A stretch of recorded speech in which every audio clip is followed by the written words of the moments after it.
हाँ बेटा स्वागत है ਤੁਹਾਡਾ ਅੱਜ ਦੀ ਦੀਪਕ ਸਰ ਦੀ ਮੈਥ ਦੀ ਆਨਲਾਈਨ ਜ਼ੂਮ ਕਲਾਸ ਦੇ ਵਿੱਚ। ਅੱਜ ਅਸੀਂ ਕਰਾਂਗੇ ਬੇਟਾ ਸੰਭਾਵਨਾ ਨਾਲ ਸੰਬੰਧਿਤ ਸ਼ੀਟ ਨੰਬਰ 16 ਅਤੇ ਸ਼ੀਟ ਨੰਬਰ 19। 17 18 ਸ਼ੀਟ ਬੇਟਾ ਉੱਪਰੋਂ ਨਹੀਂ ਆਈ ਬਈ, 16 ਤੋਂ ਬਾਅਦ ਸਿੱਧੀ 19 ਨੰਬਰ ਸ਼ੀਟ ਆਈ ਹੈ। 19 ਨੰਬਰ ਸ਼ੀਟ ਦੇ ਵਿੱਚ ਦੁਹਰਾਈ ਹੈ, ਜੋ ਵੀ ਸਿਲੇਬਸ ਅਸੀਂ 16 ਨੰਬਰ ਸ਼ੀਟਾਂ ਤੱਕ ਕੀਤਾ ਹੈ 19 ਨੰਬਰ ਸ਼ੀਟ ਤੋਂ ਉਸ ਦੀ ਦੁਹਰਾਈ ਸ਼ੁਰੂ ਕੀਤੀ ਗਈ ਹੈ। तो असी बेटा शुरू करने जा रहे हैं शीट नंबर 16 क्लास 10th और टॉपिक का नाम है अपना प्रोबेबिलिटी संभावना।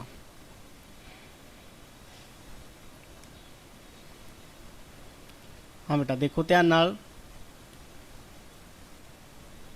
ये शीट नज़र आ रही बेटा खुशप्रीत? हाँ जी। हाँ इन्हों असी जूम करते हैं थोड़ा जा तां जो सानू क्लीयर नज़र आ सके। हाँ जी शीट नंबर 16 बेटा डे 58 साढ़े को सवाल आया बेटा, how many balls are there in this bag. इस बैग दे विच किन्नियां गेंदां हन। If a ball is randomly drawn from bag, ये जेकर इस विचों अचानक एक गेंद बाहर कड्ढी जाए तो अपने को 3 सवाल पूछे गए ने। What is the probability of getting a red ball, तो रैड बॉल कड्ढन की संभावना है। What is the probability of getting a green ball, हरी बॉल बाहर आने की संभावना है। What is the probability of getting a yellow ball, तो पीली गेंद बाहर आने की संभावना है बेटा। तो असीं बेटा पिछली वर्कशीट के विच फार्मूला पढ़िया सी, याद होना तुहाडे ज़्यादा बेटा फार्मूला संभावना का प्रोबेबिलिटी। सर थोड़ी आवाज नहीं आ रही जी। आवाज़ नहीं आ रही, हुण आ रही है? ना जी। मेरी आवाज़ नहीं आ रही तुहाडे तक? देखदा बेटा मैं।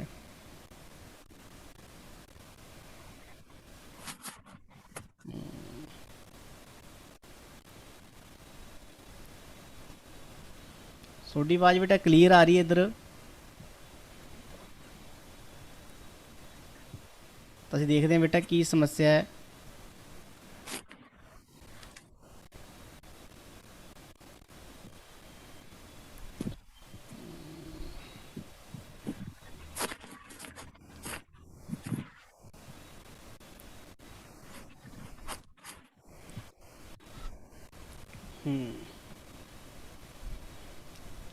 Test speaker mic.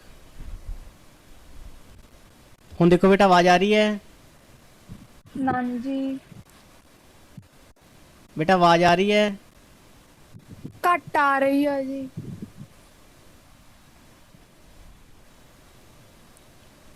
Hello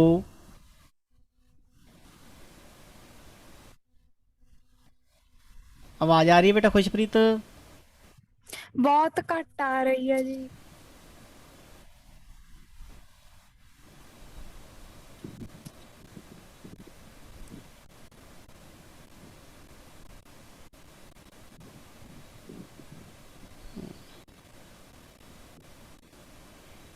hello hello आवाज़ आ रही है?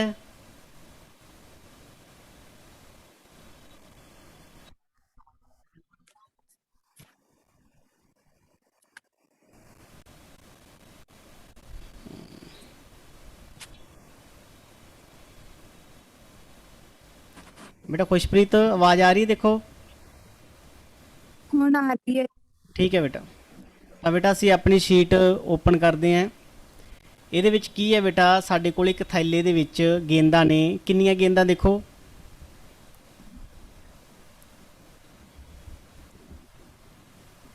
ਹਾਂਜੀ ਕਿੰਨੀਆਂ 10 ਗੇਂਦ? जी। 10।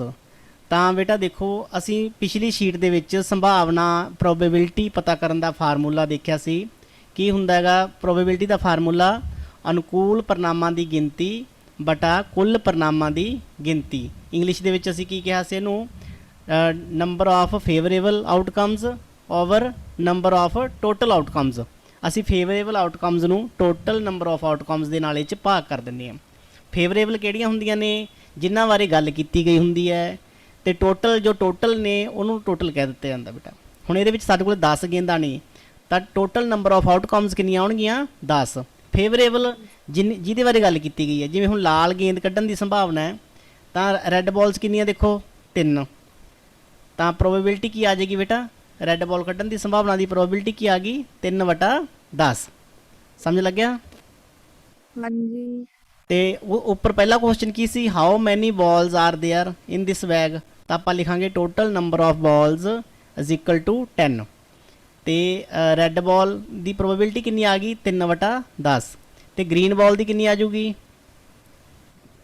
4/10 ਹਾਂ ਜੀ। 4/10। ਤੇ ਯੈਲੋ ਬਾਲ ਦੀ 1/10 ਜੀ। ਹਾਂ 1/10। ਬਿਲਕੁਲ ਠੀਕ ਹੈ ਬੇਟਾ। ਆਪਾਂ ਕਿਵੇਂ ਲਿਖਾਂਗੇ ਦੇਖੋ, ਤਾਂ ਬੈਗ ਵਿੱਚ ਕੁੱਲ ਗੇਂਦਾਂ ਬਰਾਬਰ 10, total number of balls in bag 10 ਆ ਗਈਆਂ ਸਾਡੇ ਕੋਲੇ। ਤੇ ਰੈੱਡ ਬਾਲ ਪੀ ਫੋਰ ਪ੍ਰੋਬੇਬਿਲਿਟੀ, ਰੈੱਡ ਬਾਲ ਮਤਲਬ ਰੈੱਡ ਬਾਲ ਦੀ ਸੰਭਾਵਨਾ। ਪੰਜਾਬੀ 'ਚ ਲਿਖਤਾ ਮੈਂ, ਇੱਕ ਵਾਰ ਮੈਂ ਪੰਜਾਬੀ 'ਚ ਲਿਖ ਦੂੰ ਫਾਰਮੂਲਾ, ਇੱਕ ਵਾਰ ਇੰਗਲਿਸ਼ 'ਚ, ਤਾਂ ਜੋ ਦੋਨੇ ਤਰ੍ਹਾਂ ਦੇ ਬੱਚੇ ਨੂੰ ਕਰ ਸਕਣ, ਅੰਗਰੇਜ਼ੀ ਮੀਡੀਅਮ ਵਾਲੇ ਵੀ ਅਤੇ ਪੰਜਾਬੀ ਮੀਡੀਅਮ ਵਾਲੇ ਵੀ। ਤਾਂ ਬੇਟਾ ਸਾਡੇ ਕੋਲ ਆ ਜਾਏਗਾ, ਪੰਜਾਬੀ 'ਚ ਲਿਖਦੇ ਹੁੰਦੇ ਅਸੀਂ ਫਾਰਮੂਲਾ, ਅਨੁਕੂਲ ਪਰਿਣਾਮਾਂ ਦੀ ਗਿਣਤੀ ਬਟਾ ਕੁੱਲ ਪਰਿਣਾਮਾਂ ਦੀ ਗਿਣਤੀ। ਤਾਂ ਰੈੱਡ ਬਾਲ 3 ਨੇ, ਤਾਂ 3/10 ਆ ਗਿਆ। ਗ੍ਰੀਨ ਬਾਲਸ ਉਹ 4 ਸੀਗੀਆਂ, ਜਿਵੇਂ ਆਪਾਂ ਦੇਖਿਆ 4/10। ਇਹ ਕੈਂਸਲ ਵੀ ਹੋ ਰਿਹਾ ਹੈ, 4 ਦਾ ਅੱਧ 2, 10 ਦਾ ਅੱਧ 5, ਤੇ ਆਂਸਰ ਆ ਗਿਆ 2/5। ਯੈਲੋ ਬਾਲ ਬੇਟਾ ਇੱਕੋ ਹੀ ਹੈ, ਯੈਲੋ ਬਾਲ ਤਾਂ 1/10। ਸਮਝ ਲੱਗ ਗਿਆ ਬੇਟਾ ਇਹ। ਹਾਂਜੀ। ਹਾਂ, ਇਹਦੇ ਨਾਲ ਦਾ ਬੇਟਾ ਦੇਖੋ ਆਪਣਾ ਬੀ ਪਾਰਟ ਦੇਖਦੇ ਹਾਂ। ਹਾਂਜੀ, ਆਹ ਵਾਲਾ ਬੇਟਾ ਬੀ ਪਾਰਟ ਹੈ। ਇੱਥੇ ਦੇਖੋ ਕੁੱਲ ਗੇਂਦਾਂ ਕਿੰਨੀਆਂ ਹੈ, ਇੱਥੇ ਵੀ 10 ਕੁੱਲ ਗੇਂਦਾਂ ਹੈ। ਔਰ ਬਲੂ ਬਾਲਸ ਕਿੰਨੀਆਂ 2, ਗ੍ਰੀਨ ਬਾਲਸ 4, ਰੈੱਡ ਬਾਲ 3 ਨੇ, ਔਰ ਪੀਲੀ ਗੇਂਦ ਇੱਥੇ ਵੀ 1 ਹੈ। ਤਾਂ ਅਸੀਂ ਇੱਥੋਂ ਕੀ ਪਤਾ ਕਰਨਾ ਹੈ, ਪਹਿਲਾ ਸਵਾਲ ਹੈ what is the probability of getting blue ball. Blue ball ਦੀ ਬੇਟਾ ਪ੍ਰੋਬੇਬਿਲਿਟੀ ਕਿੰਨੀ ਆ ਜੂਗੀ 2/10 ਜੀ। 2/10। ਬਿਲਕੁਲ ਠੀਕ। ਵਾਟ is the probability of getting blue and yellow. ਹੁਣ ਬਲੂ ਤੇ ਯੈਲੋ ਦੋਨੇ ਇਕੱਠੀਆਂ ਗਿਣ ਲੈਣੀਆਂ। ਬਲੂ ਕਿੰਨੀਆਂ ਨੇ, 3/10 ਜੀ। ਹਾਂ 3/10 ਹੋ ਗਿਆ। ਵਾਟ is the probability of getting red and green. 7/10 ਜੀ। ਬਿਲਕੁਲ ਠੀਕ ਹੈ ਬੇਟਾ, 7/10 ਆ ਗਿਆ। ਤੇ ਇਸ ਤੋਂ ਬਾਅਦ ਬੇਟਾ ਸਾਡੇ ਕੋਲੇ ਲਾਸਟ ਕੁਐਸਚਨ ਹੈ, ਕਾਲੀ ਗੇਂਦ ਆਉਣ ਦੀ ਕੀ ਸੰਭਾਵਨਾ ਹੈ। What is the probability of getting black. ਇੱਥੇ ਥੋੜ੍ਹਾ ਇੰਗਲਿਸ਼ 'ਚ ਗਲਤ ਲਿਖਿਆ ਹੋਇਆ ਹੈ, ਗੈਟਿੰਗ ਤੋਂ ਬਾਅਦ ਐਕ ਲਿਖਤਾ, ਬਲੈਕ ਬਾਲਸ ਲਿਖਣਾ ਸੀਗਾ। ਬਲੈਕ ਬਾਲ ਦੀ ਕੀ ਸੰਭਾਵਨਾ ਹੋ ਜੂ, ਦੇਖੋ ਬਲੈਕ ਬਾਲ ਤਾਂ ਹੈ ਹੀ ਨਹੀਂ, ਹੈ ਨਾ। ਤਾਂ 0/10, 0/10 ਬਾਅਦ ਚੋਂ 10 ਹੀ ਬਣ ਜੂਗਾ। ਤਾਂ ਦੇਖੋ ਕਿਵੇਂ ਆਨਸਰ ਲਿਖਾਂਗੇ ਆਪਾਂ।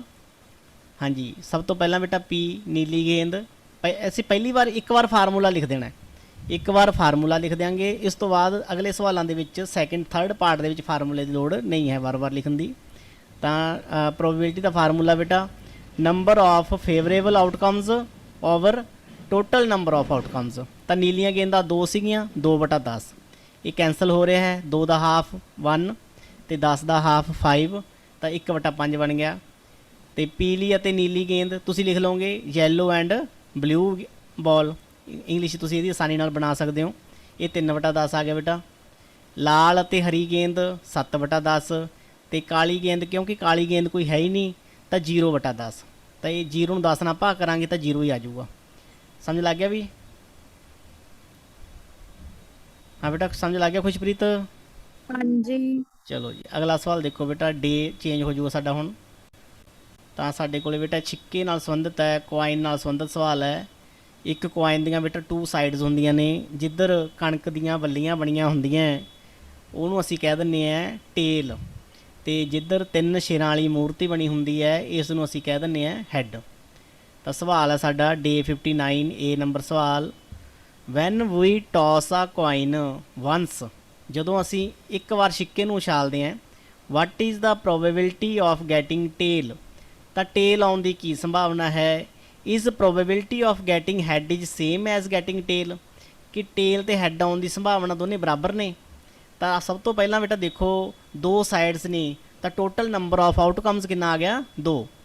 ਅਤੇ ਜਦੋਂ ਟੇਲ ਦੀ ਗੱਲ ਕਰਾਂਗੇ ਤਾਂ ਨੰਬਰ ਆਫ ਫੇਵਰੇਬਲ ਕੇਸਿਸ 1 ਹੋ ਜੂਗਾ। ਜਦੋਂ ਹੈੱਡ ਦੀ ਗੱਲ ਕਰਾਂਗੇ ਤਾਂ ਉਦੋਂ ਵੀ ਨੰਬਰ ਆਫ ਫੇਵਰੇਬਲ ਕੇਸਿਸ 1 ਹੋ ਜੂਗਾ। ਤਾਂ ਟੋਟਲ ਨੰਬਰ ਆਫ ਆਊਟਕਮਸ ਕਿੰਨਾ ਰਹੂਗਾ ਇਸ ਸਵਾਲ 'ਚ 2 ਰਹੂਗਾ। ਇੱਕ ਸਿੱਕੇ ਨੂੰ ਇੱਕ ਵਾਰ ਉਛਾਲਣ 'ਤੇ ਪੱਟ ਆਉਣ ਦੀ ਸੰਭਾਵਨਾ, ਹੈੱਡ ਆਉਣ ਦੀ ਸੰਭਾਵਨਾ ਬੇਟਾ ਇੱਕ ਵਾਰੀ ਆਪਾਂ ਟੇਲ ਆਉਣ ਦੀ ਸੰਭਾਵਨਾ ਅਤੇ ਇੱਕ ਵਾਰੀ ਹੈੱਡ ਆਉਣ ਦੀ ਸੰਭਾਵਨਾ ਪਤਾ ਕਰਨਾ ਹੈ।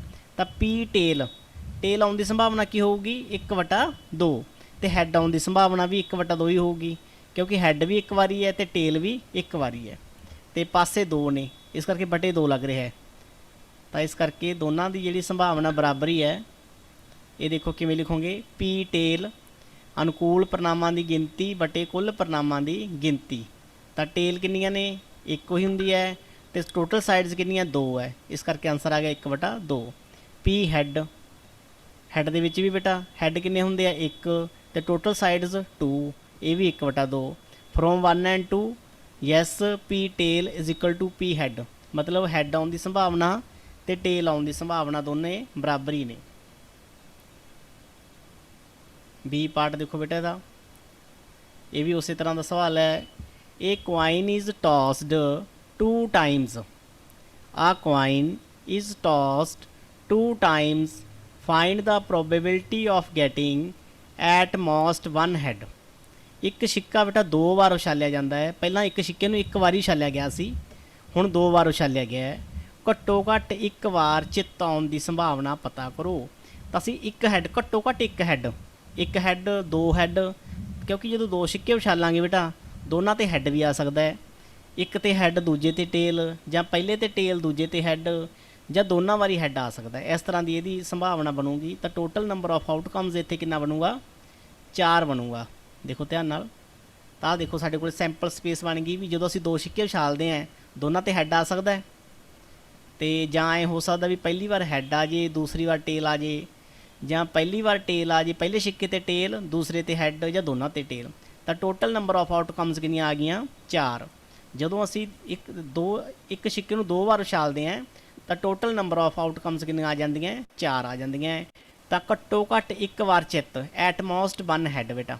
ਇਹ ਦੇਖੋ ਹੈਡ, ਕਿੱਥੇ ਕਿੱਥੇ ਹੈਡ ਆ ਉਹ ਚੱਕ ਲਓ ਤੁਸੀਂ, ਇੱਥੇ ਵੀ ਹੈਡ ਹੈਗਾ, ਇੱਥੇ ਵੀ ਹੈਡ ਹੈ ਵੀ, 2 ਨੰਬਰ 'ਚ ਵੀ ਹੈਡ ਹੈਗਾ, 3 ਨੰਬਰ 'ਚ ਵੀ ਹੈਡ ਹੈ। ਦੇਖੋ 4 ਨੰਬਰ ਦੇ ਵਿੱਚ ਕੋਈ ਹੈਡ ਨਹੀਂ ਹੈ।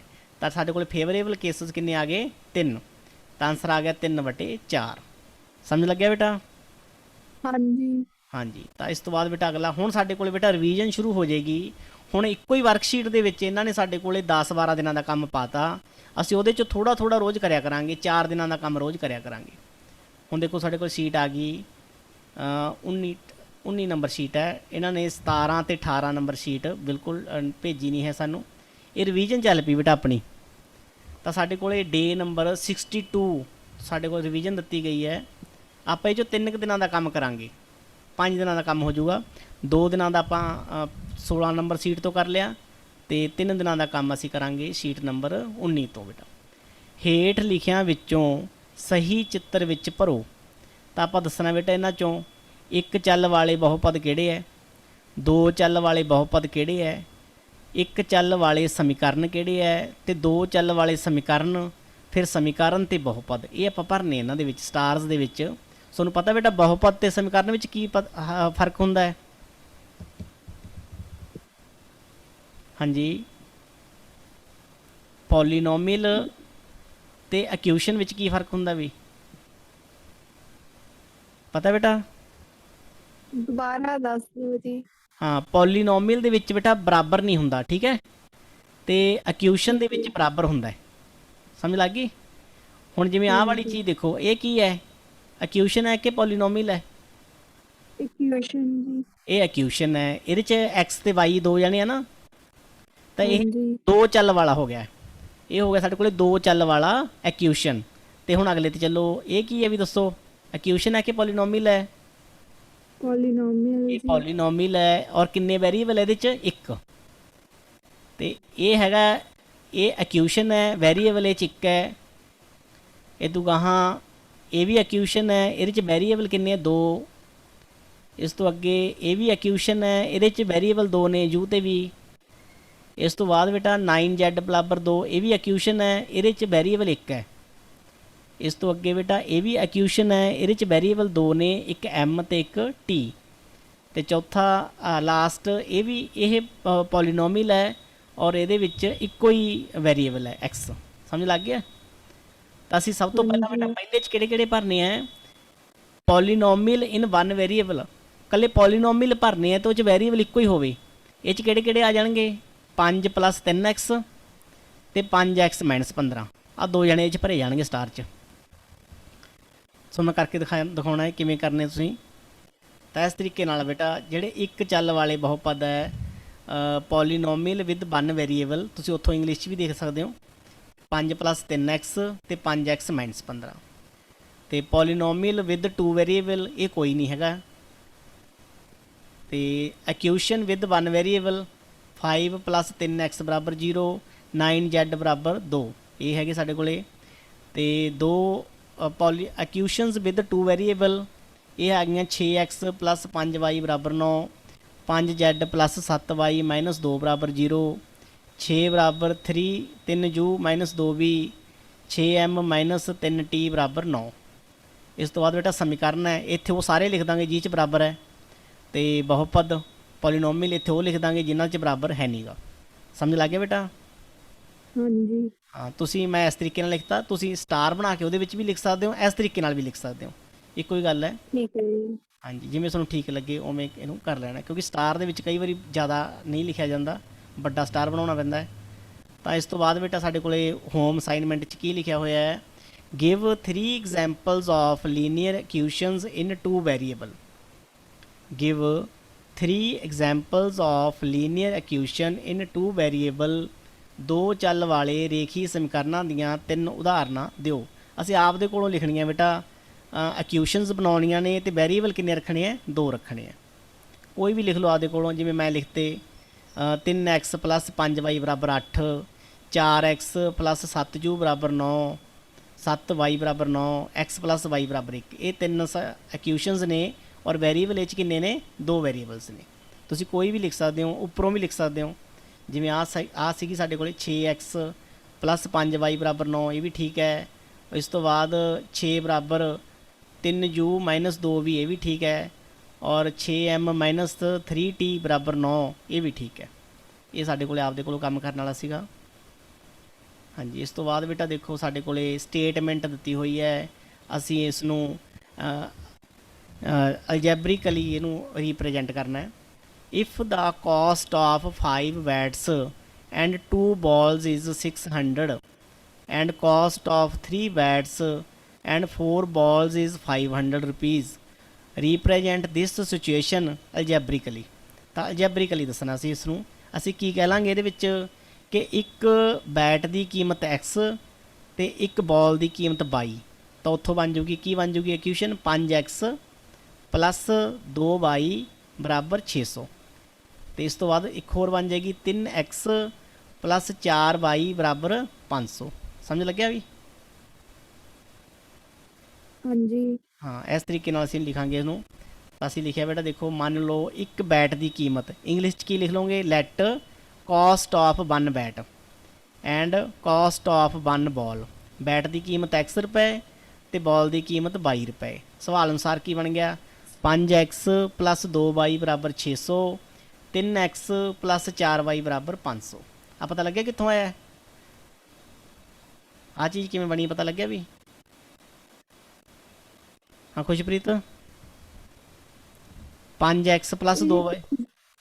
ਹਾਂ ਹਾਂ 5 ਬੈਟ ਸੀ ਤੇ 2 ਬੋਲਾਂ ਜੀ। ਹਾਂ ਹਾਂ ਹਾਂ ਹਾਂ ਠੀਕ ਹੈ। ਇਹ ਤੋਂ ਬਾਅਦ 3 ਬੋਲਾਂ ਸੀਗੀਆਂ ਅਤੇ 4 ਬੈਟ ਸੀ, 3 ਬੈਟ ਸੀ, 4 ਬੋਲਾਂ 500 ਦੀਆਂ ਸੀ, ਉੱਥੋਂ ਬਣਿਆ। ਠੀਕ ਹੈ ਬੇਟਾ। ਇਸ ਤੋਂ ਬਾਅਦ ਬੇਟਾ ਨਾਲ ਵਾਲਾ ਦੇਖੋ, ਇਹਦੇ ਜਿਹੜੇ ਬੇਟਾ ਕਲਾਸ ਲਾਉਂਦੇ ਨਾ ਬੱਚੇ, ਇਹਨਾਂ ਨੂੰ ਜ਼ਿਆਦਾ ਸਮਝ ਆਉਂਦਾ। ਵੈਸੇ ਤਾਂ ਮੈਂ ਦੇਖੋ ਜ਼ੂਮ 'ਤੇ ਇਹਦੀ ਰਿਕਾਰਡਿੰਗ ਵੀ ਭੇਜ ਦਿੰਦਾ ਹੁੰਦਾ ਕਲਾਸ ਦੀ, ਤਾਂ ਜੋ ਦੂਸਰੇ ਬੱਚਿਆਂ ਨੂੰ ਵੀ ਫਾਇਦਾ ਹੋ ਸਕੇ, ਹੈ ਨਾ।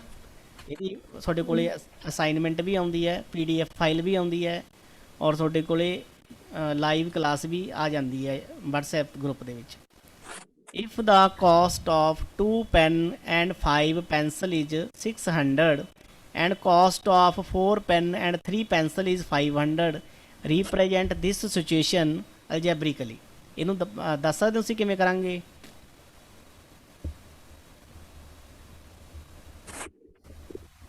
ਕੀ ਇਕੁਏਸ਼ਨਸ ਬਣ ਜਾਣੀਆਂ? ਆਪਾਂ ਪਹਿਲਾਂ ਲਿਖ ਲਾਂਗੇ let cost of 1 pen = x rupees and cost of 1 pencil = y rupees. ਤਾਂ ਇਕੁਏਸ਼ਨਸ ਕੀ ਬਣ ਜਾਣੀਆਂ ਵੀ? ਅਕੋਰਡਿੰਗ ਟੂ ਕੁਐਸਚਨ ਕੀ ਬਣ ਜੂਗਾ? 2x + 5y = 600 and 4x plus 3y is equal to 500। ਤਾਂ ਇਸ ਤਰੀਕੇ ਨਾਲ ਇਹਦਾ ਆਨਸਰ ਬਣ ਜਾਏਗਾ। ਮੰਨ ਲਓ ਇੱਕ ਪੈਨ ਦੀ ਕੀਮਤ x ਰੁਪਏ ਅਤੇ ਇੱਕ ਪੈਨਸਲ ਦੀ ਕੀਮਤ 22 ਰੁਪਏ।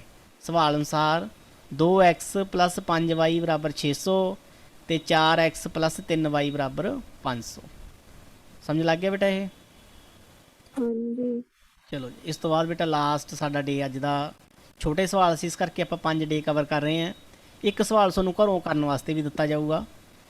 Find the value of y in 5x minus 2y equal to 12 if x is equal to 2।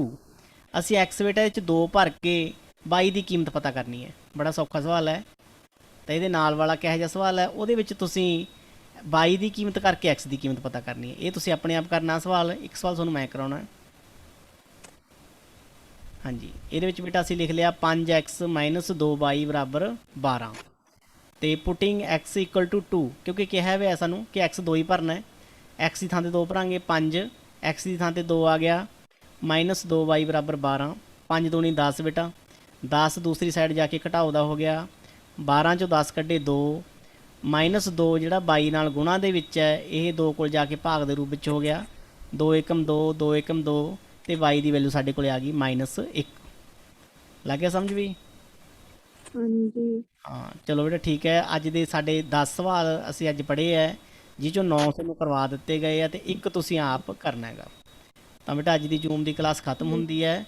ਤੇ ਬਹੁਤ ਬਹੁਤ ਧੰਨਵਾਦ ਤੁਹਾਡਾ ਜੁਆਇਨ ਕਰਨ ਦੇ ਲਈ। ਜ਼ਰੂਰ ਜੁਆਇਨ ਕਰਿਆ ਕਰੋ ਬੇਟਾ ਕਲਾਸ, ਕਿਉਂਕਿ ਸਕੂਲ ਲੱਗਣ ਜ਼ਰੂਰੀ ਨਹੀਂ ਹੈ ਕਿ ਜਲਦੀ ਲੱਗਣ। ਵੈਸੇ 23 ਜੂਨ ਤੱਕ ਛੁੱਟੀਆਂ ਨੇ। ਇਸ ਤੋਂ ਬਾਅਦ ਜੇਕਰ ਹਾਲਾਤ ਠੀਕ ਹੋਏ ਤਾਂ ਸਕੂਲ ਲੱਗਣਗੇ, ਨਹੀਂ ਤਾਂ ਤੁਹਾਡੀ ਜੂਮ 'ਤੇ ਪੜ੍ਹਾਈ ਜਾਰੀ ਰਹੂਗੀ। ਬੇਟਾ ਜੇ ਆਪਾਂ ਜੂਮ 'ਤੇ ਕਲਾਸ ਨਹੀਂ ਲਾਉਂਦੇ ਨਾ, ਆਪਣਾ ਸਿਲੇਬਸ ਇਕੱਠਾ ਹੋਈ ਜਾਊਗਾ ਨਾ। ਇਹ ਬੇਟਾ ਮੈਥ ਹੀ ਹੈ, ਇਹ ਮੈਥ ਹੀ ਸਮਝੋ ਤੁਸੀਂ। ਇਹਦੇ ਵਿੱਚੋਂ ਹੀ ਸਵਾਲ ਆਉਣਗੇ ਸਾਰੇ ਤੁਹਾਨੂੰ, ਇਹਨਾਂ ਦੀ ਤਿਆਰੀ ਰੱਖਣੀ ਹੈ ਪੂਰੀ। ਤਾਂ ਰੋਜ਼ ਅਸੀਂ 8-9 ਸਵਾਲ ਕਰਦੇ ਹਾਂ ਤਾਂ ਸਾਨੂੰ ਪਤਾ ਨਹੀਂ ਲੱਗਦਾ। ਆਪਣੇ ਇੱਕ ਦਿਨ ਛੱਡ ਕੇ ਹੀ ਹੁੰਦੇ ਨੇ। ਇੱਕ ਦਿਨ ਤੁਸੀਂ ਲਿਖ ਲਿਆ ਕਰੋ, ਇੱਕ ਦਿਨ ਤੁਸੀਂ ਰਿਵੀਜ਼ਨ ਕਰ ਲਿਆ ਕਰੋ। ਇਸ ਤਰੀਕੇ ਨਾਲ ਤੁਹਾਡੀ ਤਿਆਰੀ ਚੱਲਦੀ ਰਹੂਗੀ। ਜੇ ਤੁਹਾਨੂੰ ਕੱਲੀਆਂ ਮੈਂ ਸ਼ੀਟਾਂ ਪਾਈ ਜਾਵਾਂ ਤੇ ਤੁਹਾਨੂੰ ਸਮਝਾਈਏ ਨਾ, ਫਿਰ ਤੁਹਾਨੂੰ ਘੱਟ ਸਮਝ ਆਉਂਦਾ। ਕਈ ਵਾਰ ਤਾਂ ਬਿਲਕੁਲ ਵੀ ਸਮਝ ਨਹੀਂ ਆਉਂਦਾ ਬੱਚਿਆਂ ਨੂੰ। ਤਾਂ ਠੀਕ ਹੈ ਬੇਟਾ, ਹੁਣ ਤੁਸੀਂ ਆਪਣੀ ਕਲਾਸ ਜਿਹੜੀ ਹੈ ख़त्म ਕਰ ਸਕਦੇ ਹੋ।